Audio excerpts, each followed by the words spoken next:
Exams पास आ गए हैं ना, और डर लग रहा है क्योंकि हर एक स्टूडेंट को एग्जाम के टाइम पे बहुत सारी प्रॉब्लम्स को फेस करना पड़ता है। सबसे बड़ी प्रॉब्लम है कि पढ़ने का मन ही नहीं कर रहा है। ऐसा लग रहा है कि अभी नहीं पढ़ते, 10 मिनट बाद पढ़ते हैं, 20 मिनट बाद पढ़ते हैं। चलो, एक स्टूडेंट अगर पढ़ने का मन बना भी लेता है तो उसके बाद अगली प्रॉब्लम स्टार्ट होती है, जो कि है द प्रॉब्लम ऑफ डिस्ट्रैक्शन। यानी जैसे ही वो पढ़ने बैठेगा उसका मन करेगा कि यार थोड़ी देर बाद करा, या फिर फोन चला लेता हूं, ये कर लेता हूं, वो कर लेता हूं। उसके बहुत सारे दिमाग के अंदर डिस्ट्रैक्शंस आने लगेंगे। चलो, उस डिस्ट्रैक्शन को भी वो खत्म कर लेगा, उसके बाद अगली प्रॉब्लम स्टार्ट होगी कि आखिर पढ़ना कैसे है। इतना सारा सिलेबस है, इतना कम टाइम है, इतनी सारी चीजें पढ़नी है, आखिर इतनी सारी चीजें इतने कम टाइम में पॉसिबल कैसे है। चलो, अगर वो अपने टाइम को भी मैनेज कर लेता है, अपने सिलेबस को भी मैनेज कर लेता है, उसके बाद एक्चुअल प्रॉब्लम स्टार्ट होती है, जो कि है प्रॉब्लम ऑफ ओवरथिंकिंग। पढ़ते समय कितनी बार होता है कि हम ये सोचते हैं कि एग्जाम में मार्क्स अच्छे आएंगे या नहीं आएंगे, हमारे पेरेंट्स क्या सोचेंगे, हमारे टीचर्स क्या सोचेंगे। ये सारी प्रॉब्लम्स जो है ना, एक स्टूडेंट को एग्जाम के अंदर अच्छे मार्क्स लाने से बहुत रोकती हैं। और इन्हीं सारी प्रॉब्लम्स के आज 7 सिंपल स्टेप्स के अंदर तुम्हें सोल्यूशन बताने वाला हूं। तो दिन में 3-4 घंटे बहुत होते हैं। आप दिमाग में एकदम छाप जाना चाहिए हर subject. Remember anything that you studied. Hi everyone, मेरा नाम है Prashant, mentor of thousands of students. ये जो सारी प्रॉब्लम मैंने बताई ना, इन सारी प्रॉब्लम्स आप भी फेस कर रहे होगे। आपको भी लग रहा है ना कि पढ़ने का मन नहीं कर रहा, और भी बहुत सारी प्रॉब्लम है। आज इन सारी प्रॉब्लम के साइंटिफिक 7 सॉल्यूशन दूंगा। बट उन सॉल्यूशन को देने से पहले ना, पहली चीज जो कि सबसे इंपॉर्टेंट है वो है सेल्फ कॉन्फिडेंस। यार देखो, मुझे पता है तुम्हारे एग्जाम पास आ गए हैं, तुमने अभी तक नहीं पढ़ाई करी, तुम्हें ऐसा लग रहा है पेपर अच्छे नहीं जाएंगे, मार्क्स अच्छे नहीं आएंगे। बट अगर तुम खुद को हर रोज ये बोल रहे हो ना कि तुम नहीं कर पाओगे, तो रियलिटी में तुम नहीं कर पाओगे, क्योंकि तुम्हारे अंदर सेल्फ कॉन्फिडेंस नहीं है।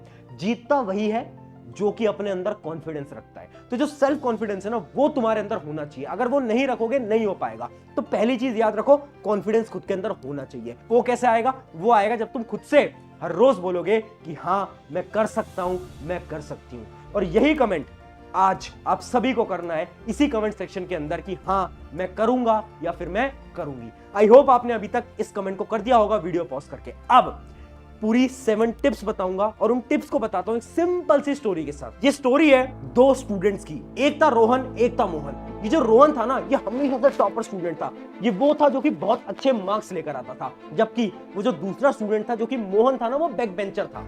अब एग्जाम पास आ गए थे, रोहन ने तो सब कुछ पढ़ा था, वो तो हमेशा मार्क्स लाता था। बट मोहन बेचारा बैक बेंचर, जिसने कुछ नहीं पढ़ा था और उसका सिलेबस भी कंप्लीट नहीं हुआ था। अब उसको बहुत डर लग रहा था, तो भागा भागा आता है रोहन के पास और रोहन से बोलता है, यार रोहन, मेरी एक मदद कर दे। तो रोहन पूछता है, क्या मदद करूं? तो मोहन बोलता है कि यार, मेरे एग्जाम पास आ गए हैं, तूने तो सब कुछ पढ़ लिया है, बट मैंने कुछ नहीं पढ़ा है, मेरी इतनी सारी प्रॉब्लम है, उनके सोल्यूशन बता दे। तो पता है रोहन ने क्या बोला? रोहन ने बोला कि यार, पता है तुझे मैं टॉपर क्यों हूं और तू बैक बेंचर क्यों है? क्योंकि हमारे बीच में ना एक फर्क है कि तू हमेशा प्रॉब्लम्स पे फोकस करता है और मैं सोल्यूशन पे फोकस करता हूं। मोहन ये सुनते ही शॉक हो गया और बोला, कैसे? मैं समझ नहीं पाया। तो रोहन ने बोला कि यार, तेरी जितनी भी प्रॉब्लम्स है ना, उनके सोल्यूशन है, बस तू ढूंढता नहीं है। तो मोहन बोलता है, यार मेरी एक प्रॉब्लम नहीं है, 7 बड़ी बड़ी प्रॉब्लम है, और यही प्रॉब्लम तुम सबकी भी है। तो रोहन जवाब देता है कि कोई दिक्कत नहीं है, ये सारी प्रॉब्लम के आज हम सोल्यूशन एक एक करके जानेंगे। तो मोहन बोलता है, मेरी जो सबसे पहली प्रॉब्लम है, जो कि आप सबकी भी होगी, और उस प्रॉब्लम का नाम है द प्रॉब्लम ऑफ प्रोक्रास्टिनेशन, यानी काम को टालना। प्रोक्रास्टिनेशन का मतलब होता है कितनी बार हम ये सोचते हैं ना कि 10 मिनट बाद पढ़ना स्टार्ट करते हैं, नहीं आधे घंटे बाद पढ़ना स्टार्ट करते हैं, अरे नहीं यार 2:30 बजे से पढ़ना स्टार्ट करेंगे, और जैसे ही 2:45 होंगे तो हम ये सोचेंगे कि 3 बजे से पढ़ना स्टार्ट करेंगे। ये सारी प्रॉब्लम आप लोग भी फेस करते होंगे। मोहन भी यही प्रॉब्लम फेस करता था, और मोहन बोलता है रोहन से, यार ये मेरी इतनी बड़ी प्रॉब्लम है ना, इसका कोई सोल्यूशन निकाल दे। मैं बार बार ये सोचता हूं कि थोड़ी देर बाद, थोड़ी देर बाद, थोड़ी देर बाद, और एग्जाम अब इतने पास आ गए हैं ना कि वो टाइम बचा ही नहीं है। तो रोहन मुस्कुराता है और बोलता है कि ये प्रॉब्लम ना मैं भी फेस करता था, और इसका एक सिंपल सा सॉल्यूशन होता है जिसका नाम होता है the 30 second rule. The 30 second rule ये बोलता है ना कि आपको अपनी जिंदगी के सारे इंपॉर्टेंट डिसीजन मात्र 30 सेकंड के अंदर लेने हैं। इमेजिन करो, आपको सुबह जल्दी उठना है। जैसे ही आप सुबह जल्दी उठने की कोशिश करोगे, आप एक अलार्म लगाओगे ना, अलार्म बजेगा। जैसे ही आप अलार्म देखोगे, आपके मन में एक थॉट आएगा कि अभी उठूं या बाद में उठूं। अगर आपने 30 सेकंड के अंदर डिसीजन नहीं लिया, तो आपका जो दिमाग है ना, ये आपको बेवकूफ बना देगा, ये आप पे हावी हो जाएगा, और आपको ये दिमाग बोलेगा कि अभी नहीं उठते, 10 मिनट बाद उठते हैं। और वो 10 मिनट कब आधे घंटे, 1 घंटे, 2 घंटे के अंदर बदल जाते हैं, वो तो आप सबको पता ही है। यानी जितने भी डिसीजन है ना, आपको वो 30 सेकंड के अंदर लेना है। इमेजिन करो, आप सोच रहे हो कि अभी पढ़े या फिर बाद में पढ़े। आपके पास होंगे सिर्फ और सिर्फ 30 सेकंड। उन 30 सेकंड के अंदर आपको डिसीजन लेना है। या तो आप ये सोचो कि हाँ पढ़ने बैठ जाता हूं, बट अगर आपने अपने दिमाग को 30 सेकंड से ज्यादा समय दिया ना, तो आपका दिमाग बोलेगा नहीं यार क्या ही करना है पढ़ के, और वो पढ़ाई नहीं कर पाओगे तुम। ये बहुत बड़ी रियलिटी है। दिमाग को ये बोलो कि थोड़ा पढ़ेंगे, आधे घंटे पढ़ेंगे, बट अभी से पढ़ना स्टार्ट करो। अगर तुमने अप्लाई करा ना, तो होगा क्या, जब आप पढ़ने बैठोगे ना, तो आराम से आपका पढ़ाई में फ्लो बन जाएगा और आप 1-2 घंटे तो आसानी से पढ़ जाओगे। तो मोहन ने बोला यार वाह, ये तो बहुत अच्छा तरीका है। अच्छा रोहन, मेरी एक और प्रॉब्लम है। तो रोहन ने पूछा कौन सी प्रॉब्लम है? तो अब आ जाती है सेकंड प्रॉब्लम, जिसका नाम है बहुत सारा सिलेबस। यानी ये जो प्रॉब्लम है ये तो तुम्हारे साथ भी होगी, क्योंकि एग्जाम जो है आप सभी के पास आ चुके हैं और सिलेबस इतना सारा है। मोहन ने भी यही बोला कि इतना सारा सिलेबस है, मैंने कुछ नहीं पढ़ा है, कैसे पढ़ूंगा? तो पता है रोहन ने क्या बोला? एक साइंटिफिक स्ट्रैटेजी होती है जिसका नाम होता है the reverse studying method. Reverse studying method क्या होता है? अब तुम्हें डायरेक्टली किताबें, नोट्स वगैरह नहीं पढ़ना है। तुम्हें क्या करना है, सबसे पहले ये देखना है कि कौन सा टॉपिक इंपॉर्टेंट है। हर एक चैप्टर के तुम इंपॉर्टेंट टॉपिक ढूंढोगे। कैसे ढूंढ सकते हो? यूट्यूब पे जाओ, अपने एग्जाम के बारे में सर्च करो। इमेजिन करो तुम जेई की तैयारी कर रहे हो, नीट की तैयारी कर रहे हो, सर्च करो IIT JEE most important topics chapter wise. सारे इंपॉर्टेंट टॉपिक तुम्हें इजीली मिल जाएंगे। अब तुम्हें क्या करना है, उन इंपॉर्टेंट टॉपिक्स को पढ़ना है और फिर क्वेश्चन प्रैक्टिस करनी है। यानी तुम्हें सब कुछ नहीं पढ़ना है, आखिरी के टाइम पे वो पढ़ो जो कि बहुत ज्यादा इंपॉर्टेंट है, और इसी मेथड को बोलते हैं रिवर्स स्टडिंग। तो रोहन ने बोला पता है कभी कभार ना मैं भी इस मेथड को फॉलो करता हूं। कुछ ऐसे सब्जेक्ट होते हैं जो कि मैं नहीं पढ़ पाता, तो आखिरी के टाइम पे मैं भी इसी मेथड को यूज करता हूं, जिसकी मदद से मैं बहुत अच्छे मार्क्स लेके आ पाता हूं। तो ये थी सेकंड प्रॉब्लम। अब मोहन बोलता है कि यार मेरी एक और प्रॉब्लम है।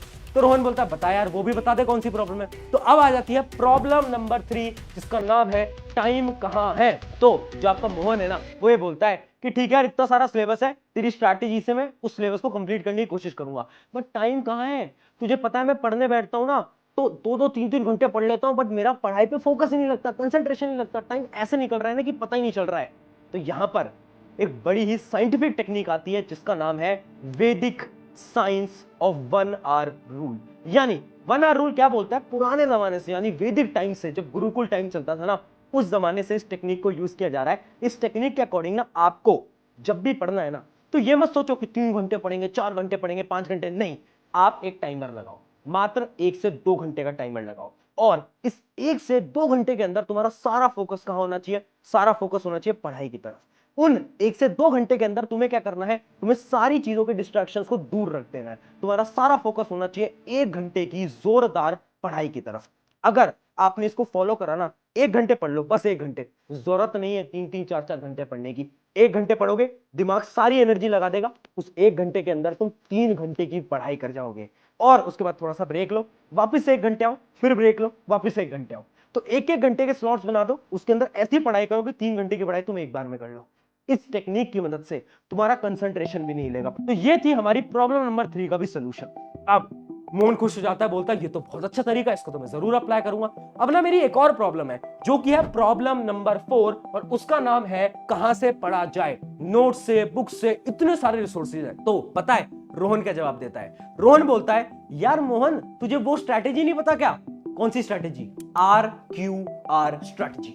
RQR स्ट्रैटेजी क्या बोलती है? जब भी आप पढ़ने बैठ रहे हो ना, तो आप अपना समय खराब मत करो। हम ना अपना ज्यादा समय कहां खराब कर रहे हैं? हम अपना ज्यादा समय खराब कर रहे हैं ढूंढने में कि क्या पढ़ें, इनके लेक्चर देखें या उनके लेक्चर देखें, नोट्स यहां से बनाए या वहां से बनाए, रिवीजन ऐसे करें वैसे, बहुत सारी चीजों को हम ढूंढ रहे हैं। तो ढूंढने से अच्छा है पढ़ने से पहले RQR। पहले R का मतलब है रिसोर्स, Q का मतलब है क्वेश्चन प्रैक्टिस, और तीसरे R का मतलब है रिवीजन। यानी इमेजिन करो आप एक सब्जेक्ट पढ़ने जा रहे हो जैसे इंग्लिश, तो आपको पता होना चाहिए कि आप रिसोर्स यानी आप कहां से पढ़ने वाले हो, कि आप लेक्चर देखोगे, नोट्स देखोगे, बुक देखोगे, कहां से पढ़ोगे। दूसरा क्वेश्चन प्रैक्टिस, आप आखिर क्वेश्चन प्रैक्टिस कहां से करने वाले हो? किताब से करने वाले हो, कहीं और से करने वाले हो। और तीसरी और इंपॉर्टेंट चीज रिवीजन, कि आप रिवाइज कहां से करोगे? आपके अपने नोट से, अपने दोस्त के नोट से। ये तीनों चीजें हर एक सब्जेक्ट के लिए तुम्हारे पास क्लियर होनी चाहिए। तो मोहन बोलता है ये तो बहुत अच्छी स्ट्रैटेजी है। अब अगली प्रॉब्लम पे आ जा। अगली प्रॉब्लम क्या है? अब आ जाती है हमारी अगली प्रॉब्लम, जिसका नाम है टफ सब्जेक्ट्स। अब मोहन ये बोलता है कि यार पता है कुछ सब्जेक्ट तो मैं पढ़ लेता हूं, मेरे कुछ सब्जेक्ट बहुत स्ट्रांग है, तो उनको ना पढ़ने में मुझे मजा आता है, मेरा ऐसा मन करता है पूरे पूरे दिन इनको पढ़ लूं। बट कुछ सब्जेक्ट मेरे वीक हैं, जिनको मुझे पढ़ने का मन ही नहीं करता, तो आखिर वो जो टफ सब्जेक्ट है उनको कैसे पढ़ूं? तो पता है रोहन क्या बोलता है? रोहन ये बोलता है कि ये प्रॉब्लम मेरे साथ भी थी, फिर मैंने एक नए तरीके को इस्तेमाल करा। जो उस तरीके का नाम था ना, वो नाम था the scientific way of studying the tough subject. यानी इस मेथड के अंदर आपको क्या करना है ना, जब भी आप एक टफ सब्जेक्ट पढ़ने जा रहे हो, तो कभी भी टफ चैप्टर से शुरुआत मत करो। एक सब्जेक्ट है, उसका एक आसान टॉपिक तो होगा, आसान चैप्टर तो होगा। हमेशा उस आसान चैप्टर को तुम्हें शुरू में पढ़ना है। उससे क्या होगा, जैसे ही तुम आसान चैप्टर को पढ़ोगे ना, तो तुम्हारे दिमाग को लगेगा अरे ये तो बहुत आसान है। उससे क्या होगा, आपके दिमाग को इंटरेस्ट आता रहेगा और उसके बाद आप टफ चैप्टर्स की तरफ भी धीरे धीरे धीरे धीरे पढ़ सकते हो। उसके साथ साथ आप यहां पर क्या करना ना, एक रिवॉर्ड सिस्टम लगाओ। ये सोचो, अगर 1 घंटे मैंने अपना टफ सब्जेक्ट पढ़ा ना, तो मैं खुद को एक गिफ्ट दूंगा। गिफ्ट क्या हो सकता है, आधे घंटे मोबाइल चला लिया, दोस्तों से बात कर ली, बाहर घूमने चले गए, ऐसा। तो एक गिफ्ट दो खुद को, रिवॉर्ड दो। जब आप खुद को रिवॉर्ड करोगे ना, तो ऑटोमेटिकली देखना आपका दिमाग कैसे तेज तेज भागता जाएगा और आप आराम से टफ सब्जेक्ट्स को भी इजीली पढ़ पाओगे। तो है ना बड़ी इंटरेस्टिंग स्ट्रैटेजी। अब वो जो मोहन था, वो बोलता है कि यार थैंक यू इतनी मदद करने के लिए। अब छोटे मोटे मेरे डाउट्स और रह गए हैं, बस 2 क्वेरीज और रह गई है। 2 क्वेरीज क्या है, अगली प्रॉब्लम थी रिवीजन कैसे करना है, रिवीजन स्ट्रैटेजी क्या होनी चाहिए। तो रोहन हंसता है और बोलता है कि रिवीजन ना ये नहीं होता कि तू किताब वापस से उठाएगा, सारी चीजों को पढ़ेगा, अंडरलाइन करेगा। नहीं, ऐसे नहीं करते रिवीजन। स्मार्ट रिवीजन तरीका टॉपर का क्या होता है, टॉपर्स क्या करते हैं, रिवीजन करने के लिए पहले क्वेश्चन प्रैक्टिस करते हैं। यानी वो एक किताब उठाएंगे, क्वेश्चन प्रैक्टिस करेंगे, सारे के सारे उसके क्वेश्चन प्रैक्टिस करेंगे और जैसे ही वो उसके क्वेश्चन प्रैक्टिस कर लेंगे, उन्हें पता चल जाएगा उनका कौन सा चैप्टर वीक है। और जैसे ही उन्हें ये पता चल गया कि अच्छा मेरे ये चैप्टर वीक है, अब वो क्या करेंगे, उन सारे वीक चैप्टर्स को वापस से पढ़ लेंगे।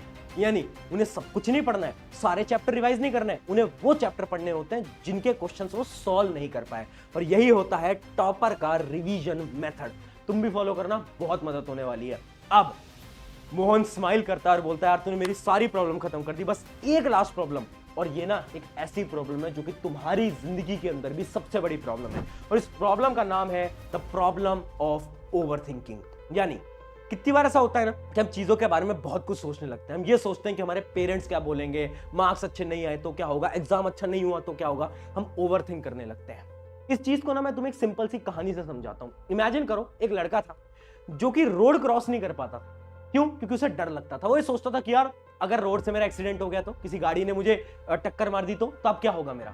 एक दिन क्या होता है, अचानक से उसका एक दोस्त आता है, उसको हाथ पकड़ता है जबरदस्ती और उसको रोड क्रॉस करा देता है। जैसे ही वो रोड क्रॉस करता है ना, तो लड़का पीछे मुड़ के देखता है और उसे रियलाइज होता है कि इतने सालों तक वो ऐसे डर रहा था, क्योंकि डरने वाली तो कोई बात ही नहीं थी। डर उसका दिमाग रहा था, उसका दिमाग बार बार चीजों के बारे में ओवरथिंक कर रहा था। और यही तुम करते हो अपने साथ। हर रोज जो तुम रात को बैठ के सोच रहे हो ना कि होगा नहीं होगा, मार्क्स अच्छे आएंगे, सिलेक्शन होगा, टॉपर बन पाऊंगा नहीं बन पाऊंगा, ये सब तुम्हारा दिमाग तुम्हें पागल बनाता है। तुम्हें क्या करना है ना, जब भी ऐसी प्रॉब्लम हो ओवरथिंकिंग की, एक पेपर उठाओ और अपने थॉट्स लिख दो वहां पर। क्या क्या प्रॉब्लम आ रही है, ठीक है, मम्मी डांट लगा सकती है अगर मेरे मार्क्स कम आ गए तो, अच्छा पापा डांट लगा सकते हैं, अच्छा मेरे रिश्तेदार मेरे बारे में ये बोलने लगेंगे, अच्छा मेरे मार्क्स अच्छे नहीं आए तो ये हो जाएगा। सब कुछ लिख लो। जैसे तुम लिखोगे ना, तो तुम्हें रियलाइज होगा कि इन प्रॉब्लम की वजह से तुम ओवरथिंक कर रहे हो, और उसके बाद तुम्हें रियलाइज होगा कि ये तो सब बेकार प्रॉब्लम है। तुम्हें कुछ नहीं करना है, तुम्हें बस अपने एग्जाम पे फोकस करना है और अच्छे मार्क्स लाने पे फोकस करना है, बाकी तुम्हें कुछ नहीं सोचना है। मैं गारंटी से बोलता हूं, इसके बाद तुम्हारी ओवरथिंकिंग भी खत्म हो जाएगी। तो ये जो सारी मोहन की प्रॉब्लम्स थी ना, आई होप ये तुम्हारी प्रॉब्लम्स भी थी, और इन सारे प्रॉब्लम के एक एक सोल्यूशन मैंने तुम्हें दे दिए। ऑन दिस नोट, शुक्रिया एवरीवन। अगर वीडियो से मदद हुई है तो अपने एक दोस्त के साथ जरूर शेयर करना, और याद रखना सबसे इंपॉर्टेंट है सेल्फ कॉन्फिडेंस। खुद में फियर मत रखो, खुद के अंदर डाउट मत रखो, खुद के अंदर भरोसा रखो। शुक्रिया एवरीवन। मेरा नाम है प्रशांत, मिलते हैं किसी नेक्स्ट वीडियो के अंदर। Take care.